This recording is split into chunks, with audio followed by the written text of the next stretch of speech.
All right, friends, we're gonna get right into this. We're gonna see what Jayar Jackson thinks. You know, he's one of the contributors on TYT sometimes.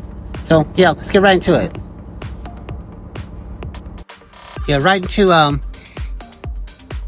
what he thinks about Cenk and Anna, what it seems like they're doing. All right, and it was a family, and it's still that way, I think, to a large degree, and it's attracted to people who like to see that type of. It's a lack of this corporatism and coming in jeans and a t-shirt, bro. It's okay. We're a ratty baseball cap. We're here to talk. We're on the radio. So I started in with them, been with them ever since, and eventually your roles just keep changing. If he finds that, you know, there's a point where he's like, oh, we need to find some ad seller. Can you just call some people, sell some ads? I was like, how the hell do I do that? I don't know. I don't know how to do that either. So it was a work in progress. And if you can't do it, okay, well, we may not make it past this month. We'll try it next month. And it just built off of that. And it kind of gave you the ability to kind of flow with anything, which we had no idea once it became in 2005. We were one of the first partners on YouTube. I think the first partner on YouTube. This show that can adapt to the weird landscape of online media. So when I got there, it was right after, it was what, 2002 or 3. So, you know, Bush had won. We're talking about, you know, the way that he's going, you know, 9/11 had happened. He's going to Iraq, and Cenk was raging about how the media doesn't cover things the right way. To this day, go to Twitter or X now, which you probably don't want to go to, but go to that site now. Cenk today, unless it was yesterday, is still posting about how we were one of the first media entities that hates the media and didn't allow them to lie about everything that's happening from online media. I mean, from mainstream media to online. So now that online media has become such a huge, you know, conglomerate, people complain about the lack of reality and truth telling on online, because there's so many people that need to lie to get their point across or make money or, you know, build partnerships. And now people want to shut down or fact check online media. But bro, mainstream media has been lying since forever. We've been complaining about that since we started. So Cenk has not changed much at all. I'm sure some points and topics and arguments we all have do. I got in arguments with Cenk and Ben and them before, but it was very much just like on this one small topic. And we're able to talk it out and move on, even if we continue to disagree on it, which was, again, another good part about it. But it's just that nature of always just going and going and going. And it allowed us, I think, to... Come on, I'm gonna cut in here real quick. He's kind of just, right now, just talking about, you know, how he got started with them. And pretty simply, how Cenk, he says, hasn't changed much. Except for, you know, maybe a few arguments or, you know, disagreements they may have had.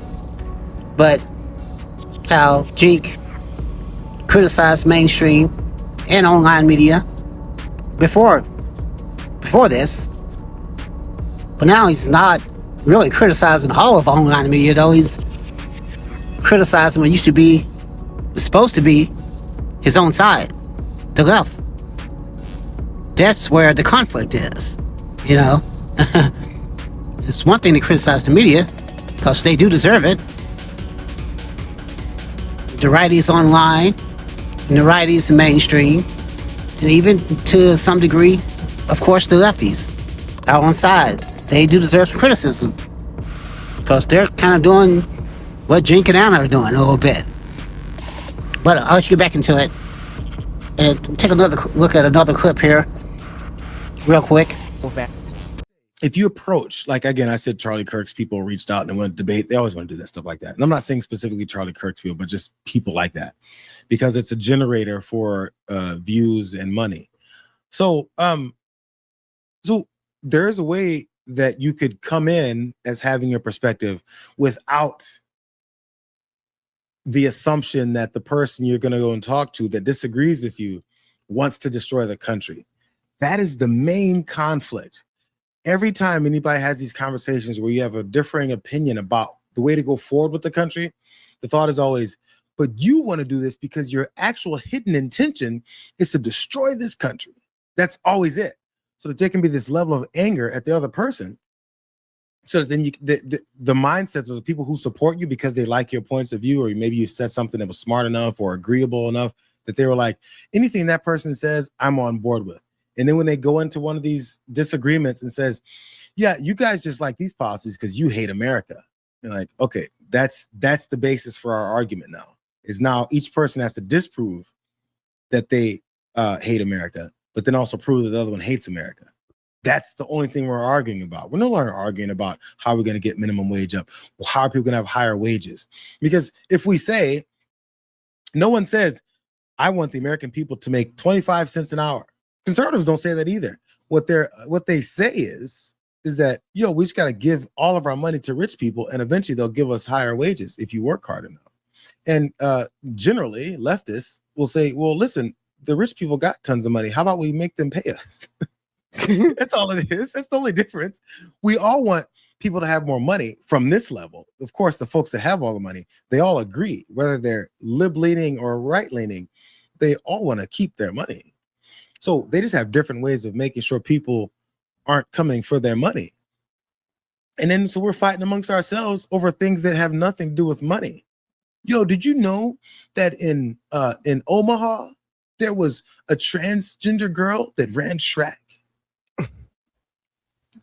Bro, what does that have to do with the price of eggs and milk and cheese? There's a story. See, friends, the problem I have, it's like what he said there at the end.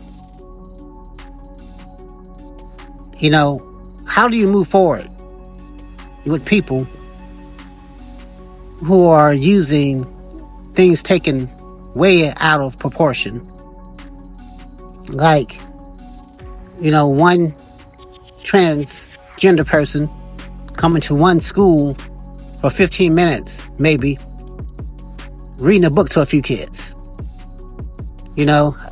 and the other side making it seem like it's something horrible that happens every day in every school across America all day. And that is where you really can't meet these people halfway if they're going to be falling for that, the ones voting, and the ones pushing it who know better, but just blowing things out of proportion to appeal to the lowest common denominator, who sometimes don't have time to pay real attention and do research, and sometimes want to hear this kind of stuff because for whatever strange or racist reason or bigoted reason, that's what they want to hear. You can't really relate with these people.